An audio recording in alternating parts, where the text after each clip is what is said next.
এই তো hello everyone, good morning, welcome back to my channel. বলো তোমরা সবাই কেমন আছো? আশা করি তোমরা সবাই খুব ভালো আছো, সুস্থ আছো, আর আমিও মোটামুটি আছি।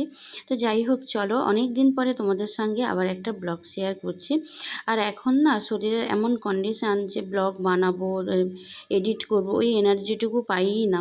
তো যাই হোক, আজকে কিন্তু ভাবলাম যে তোমাদের সঙ্গে ব্লগটা শেয়ার করা যাক। তো যাই হোক, সকালবেলা ঘুম থেকে উঠেছি, উঠে স্নান করে গাছে জল দিলাম, তুলসী গাছে, তারপর তোমার মনসা গাছ যা যা ছিল এই সমস্ত কিছুতে জল দিয়ে সূর্য প্রণাম করে তারপরে দিনটা শুরু করলাম। এই যে এখানে ফুল তুলে নিয়েছি অনেকটা, এখন গিয়ে পুজো করব। পুজোর করে দেখো আমার ব্রেকফাস্ট রেডি।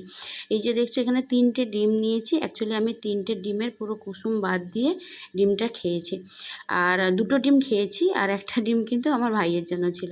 তো যাই হোক, তারপরে খাওয়া দাওয়া শেষ করে ওই দুপুরবেলা একটু রান্না বান্না করছি। আর আমার এই ছোট্ট ভাইটা এসছে সন্তু, সে কয়েকদিন এসে আছে আমাদের কাছে। আর বাড়িতে কেউ একটা এলে বেশ ভালো লাগে। আর আমার চোখ মুখের কী অবস্থা দেখেছো? আর এই কড়াইটা না কেমন একটা হয়ে গেছে, ওই জন্য এটাতে রান্না করলেই কীরকম একটা মানে তেল ছিটকোয় আর কি। যাই হোক, আমি রান্না করছিলাম ওই ট্যাংরা মাছের একটু ঝাল বানাচ্ছিলাম হালকা পাতলা করে। আর এখন আমার খাওয়া দাওয়া পুরো চেঞ্জ হয়ে গেছে। প্রথম থেকে আমি প্রেগনেন্সিতে সব কিছুই খেয়েছি, মানে যখন যেটা খেতে ইচ্ছে করতো, এরকম কোনো বাধা, এরকম কোনো ব্যাপার ছিল না। এমন হয় যে কিন্তু প্রথম 8 থেকে মান্থ খেতে থেকে পারে না, আমি বমি তেমন বমি কিছুই ভাব খেতে এইসব পারছি থাকে। না। আর আমার দেখো লাস্টের দিকে এসে আমার এরকম অবস্থা, টোটালি মানে কখনো দই চিড়ে, কখনো দই মুড়ি, ভাত দই দিয়ে এরকম খেয়ে আছি এখন। তো যাই হোক, শরীরটাও ভীষণভাবে খারাপ যাচ্ছে, কিন্তু আমার জন্য কি আর সবার খাওয়া দাওয়া বাকি থেকে যাবে? আর আজকে বাড়িতে একটু চিকেনও হয়েছিল, বাবা রান্না করেছে। আর আমাদের বাড়িতে চিকেন হলে বাবাই রান্না করে। চিকেনটা দেখতে এত ভালো হয়েছে, কিন্তু মানে একদমই খেতে পারিনি। মানে ইচ্ছে তো করছিল খেতে একটু, কিন্তু একদমই খেতে পারিনি। তো তারপরে এদিকে দেখো ওল চিংড়ি বানিয়েছে, আর আমার ওল চিংড়ি না ভীষণ পছন্দের একটা খাবার, কিন্তু খেতে পারিনি। আমি ওই হালকা পাতলা একটা ট্যাংরা মাছের ঝোল বানিয়েছিলাম, ওটা দিয়েই ভাত খেয়েছি আজকে। আর আজকে তারপরে দেখো খাওয়া দাওয়ার পরে একটু বেরিয়েছি ভাইয়ের সঙ্গে, মানে আমার কাকুর ছেলে এসছে, ওর সঙ্গে বেরিয়েছি। কারণ হচ্ছে আমার বাবার বাড়ি থেকে 9 মান্থ সাধ দেবে। তো ওর জন্য না সবাই মোটামুটি আমার জন্য টুকটুক করে দেখছি জিনিসপত্র কিনছে, শাড়ি, বাবাইয়ের জন্য জামা প্যান্ট, এরকম করে কেনাকাটা শুরু হয়েছে। আর আমার বাড়িতে মোটামুটি যখন আমার জন্য কিছু কেনা হয় তখন আমাকে সঙ্গে নিয়ে আমার পছন্দ মতোই কেনে। আর আমার এই ভাই এসেছিলো, দিয়ে আমাকে নিয়ে বেরিয়েছিল। দিয়ে তোমার শাড়ি দেখছিলাম, তারপর তোমার শাড়িটা কিন্তু দেখে কেনা হয়ে গেছে। শাড়ি দোকানে গিয়ে আমি ভিডিও ক্লিপ নিইনি, কারণ এত ভিড় ছিল, আর খুব একটা পছন্দ মতো যে শাড়ি পাচ্ছিলাম সেই রকমটাও হয়নি। তারপরে এদিকে চলে এসেছিলাম বাবাইয়ের জন্য জামা প্যান্ট কিনবো বলে। তো বাবাইয়ের জন্য একটা জিন্স আর শার্ট, আর শার্টগুলো ভাবলাম তোমাদের সঙ্গে শেয়ার করি। এটা প্যান আমেরিকাতে এসেছিলাম, আর প্যান আমেরিকার শার্টগুলো না আমার ভীষণই ভালো লাগে। আর যেহেতু এখন পুজো এসছে, তো পুজোর সময় নতুন কালেকশানও ঢুকেছে। আর আমার দেখো এই শার্টটা ভীষণই ভালো লেগেছে হোয়াইটের উপর। তো এই দুটোর মধ্যে আমি একটাই নেব, দেখো তো তোমরা কোনটা ভালো লাগছে। আর আমি কোনটা নিয়েছি সেটা তোমাদের সঙ্গে একদম বাড়ি গিয়েই শেয়ার করব। তো চলো এখন তোমাদেরকে আর কয়েকটা শার্ট দেখিয়ে দিই। সবসময় তো মেয়েদের জামা কাপড়, শাড়ি এইসবই দেখাই। এবার পুজোর সময় ভাবলাম ছেলেদের দোকানে যেহেতু এসছি, শার্টগুলো একটু ভালোভাবে দেখিয়ে দিই। তোমাদের যাদের পছন্দ হবে তোমরা কিন্তু প্যান আমেরিকা ভিজিট করতে পারো। ওখানে গিয়ে নিজেদের প্রিয়জনদের জন্য কিন্তু শার্ট, তারপর তোমার টি শার্ট যা যা লাগবে ছেলেদের, বিশেষ করে জেন্টসের, তো তোমরা কিন্তু নিতে পারো। এই শার্টটাও ভীষণ ভালো ছিল। আর দেখো এটা কিন্তু ওই 795 মতো ছিল। ওই 795 থেকে স্টার্টিং হয়ে তোমার ওই 1299 এইরকম প্রাইজের মধ্যে তোমার মোটামুটি শার্টগুলো পছন্দ হয়ে যায়। আর কোয়ালিটি তো আগেও বললাম ভীষণই ভালো। বাবার বাড়ি থেকে যে 9 মাসের সাথ দেবে, তো ওইটা কিন্তু ডেট একটা ঠিক করা হয়েছে।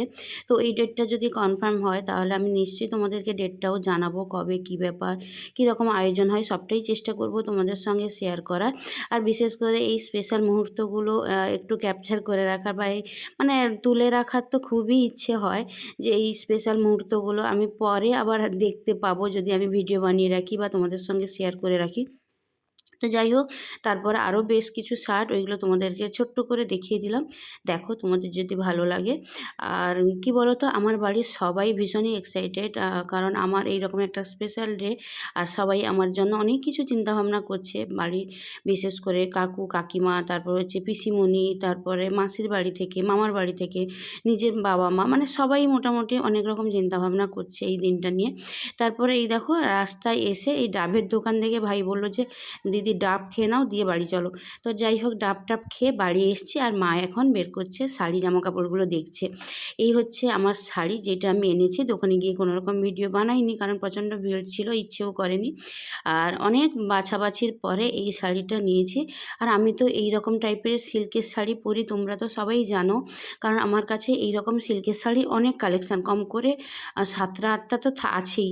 তো যাই হোক, তার মধ্যে আমি এইবারও ওই রকম একটা সিল্কের শাড়ি নিয়েছি। আর এই কালারটা কিন্তু আমি পরিনি এর আগে, ওই জন্য কালারটাও বেশ ভালো লাগলো, আমার শাড়িটাও পছন্দ হয়েছে, ওই জন্য নিয়ে নিয়েছি।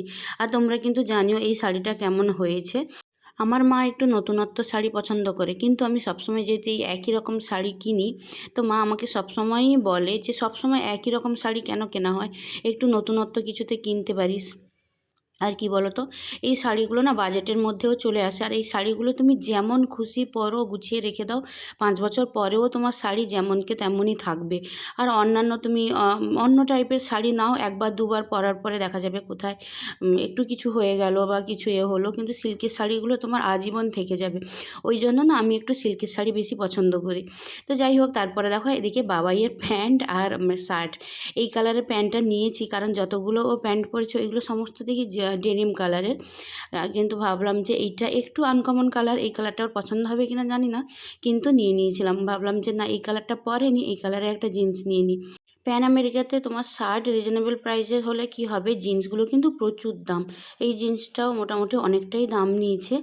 বাবাইকে দেখেছি ইদানিং এত রোগা হয়ে গেছে, ওর জন্য ওর যেই সাইজের প্যান্ট মানে জিন্স লাগে, তো আমি না ওর থেকে এক সাইজ ছোট নিয়ে এসেছি। জানি না এটা হবে কি না, না হলে আমি পরে চেঞ্জ করে নিব, ও বাড়ি থেকে আসুক তখন দেখে আবার চেঞ্জ করে নিব। সেই ছোট থেকে বিয়ের আগে পর্যন্ত আমাদের যখন কোনো জিনিসপত্র কেনা হতো, সমস্ত কিন্তু পছন্দ করে এনে দিত বাবা। বাবার পছন্দের জামা কেন, মা শাড়ি কেন, সমস্ত কিছু বাবার পছন্দ মতোই আমরা পরতাম। কিন্তু এখন তো নিজেরা এনে নিই, কিন্তু বাবাকে যতক্ষণ না দেখাই, বাবা যতক্ষণ না বলে যে হ্যাঁ ভালো হয়েছে, ততক্ষণ না মনটা একটু কেমন করতে থাকে, বাবা কি বলবে, পছন্দ হবে কি না। আর তো এইগুলো একটু মাথার মধ্যে ঘুরতে থাকে। তো মা তো এখন দেখে নিয়েছে, মা বলল ভালো হয়েছে। আর বাবা এলে কি বলে সেটাই দেখার পালা।